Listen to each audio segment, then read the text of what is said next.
Inilah perbedaan hooligan, casual, ultras, tifosi, dan mania dalam sepak bola.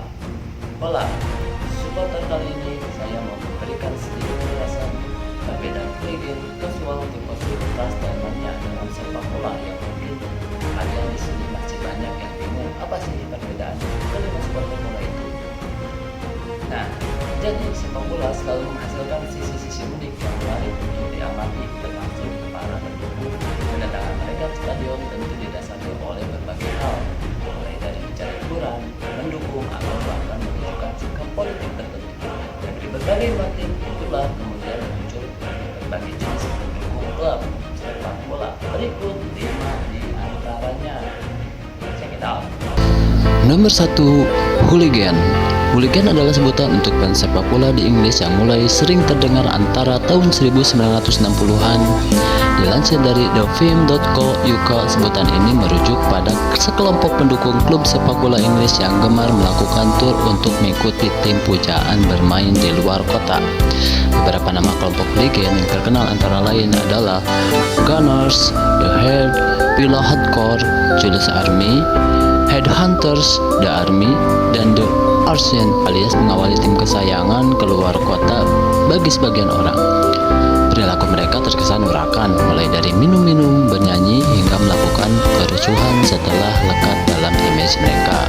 Tak jarang aksi fanatisme mereka kemudian memakan korban. Beberapa kali insiden penusukan antara kelompok hooligans mewarnai sepak bola Inggris, termasuk diantaranya tragedi Heysel dan Hillsborough.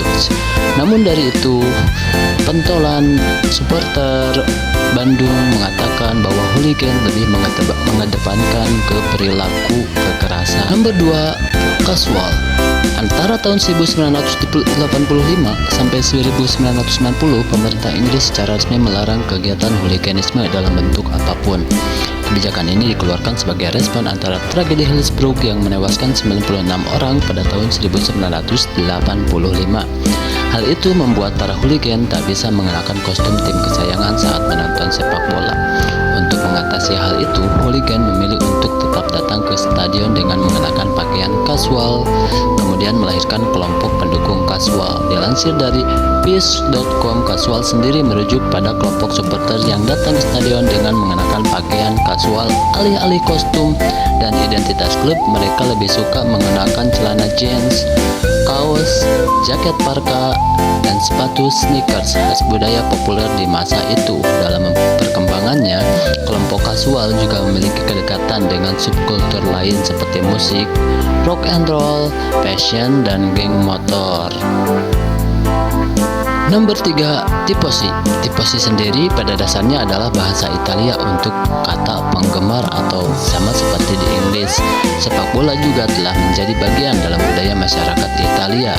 Di Italia, penggemar sepak bola sangat terikat dengan stereotip, kedaerahan, dan sikap politik. Supporter yang awalnya bertujuan mendukung tim kesayangan malah terjebak pada saling ejek kota asal dan pilihan politik. Walaupun demikian, mereka bukanlah golongan supporter yang gemar bikin onar.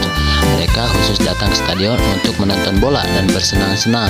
Kelompok tifosi adalah kelompok yang didominasi oleh keluarga kecil bersama anak mereka, atau kadang juga sekelompok wanita. Mereka datang ke stadion dengan segala pernak-pernik klub, termasuk jersey, shawl, dan topi. Yang keempat, ultras. Yang sering digunakan di luar negeri yaitu ultras. Berbeda dengan tifosi, sekelompok ultras diklaim sebagai kelompok supporter yang lebih ekstrim. Pada awalnya mereka muncul pada akhir 1960-an. Kala itu, pendukung dari klub-klub Italia membentuk semacam yang menempati tribun berdiri di belakang gawang dengan nama Brigade, Pedain, atau Komando. Sekelompok ultras identik dengan gaya penampilan serba hitam, menggunakan skirt dan jaket hoodie. Mereka menonton pertandingan sambil berdiri dan terus menyanyi sambil kadang mengibarkan bendera atau membakar petasan. Berbeda dengan hooligans, ultras cenderung memiliki sikap politik. Seringkali mereka menuliskan aspirasi mereka di spanduk-spanduk yang terpasang di stadion. Mereka adalah kelompok yang terorganisasi dengan baik, walaupun kadang lebih bersifat anonim. Tak jarang mereka akan memprotes pihak klub jika kebijakan klub dirasa kurang menguntungkan. Yang kelima, mania. Kata mania seringkali digunakan oleh kelompok supporter Indonesia, misalnya Jackmania, bonek mania, atau Aremania. Menurut KBBI, kata mania adalah gangguan jiwa dengan ciri gejala kemarahan, kegelisahan, kekalutan, atau kebingungan yang berlebih-lebihan. Namun, secara terminologi juga dapat diartikan sebagai kegembiraan yang dimanifestasikan oleh hiperaktivitas mental dan fisik, atau juga dapat berarti antusiasme yang berlebihan dan kadang tidak beralasan. Penulis buku asal Inggris Anthony Sutton dalam wawancara dengan Vice.com menyatakan kekagumannya terhadap orang Indonesia yang gila bola. Di Indonesia, kelompok mania bahkan rela bolos sekolah dan kerja hanya untuk datang ke stadion dan menyaksikan timnya bertanding. Mereka rela mengumpulkan uang bersama untuk dapat menyewa bus atau kereta ketika timnya bertanding di luar kota. Bahkan mereka akan melakukan banyak hal termasuk membuat bisnis merchandise untuk dijual ke sesama supporter. Tim lokal di Indonesia mempunyai andil dalam memajukan ekonomi di Indonesia. Kata Sutton, setidaknya klub-klub ini memaksa untuk jadi seorang pengusaha.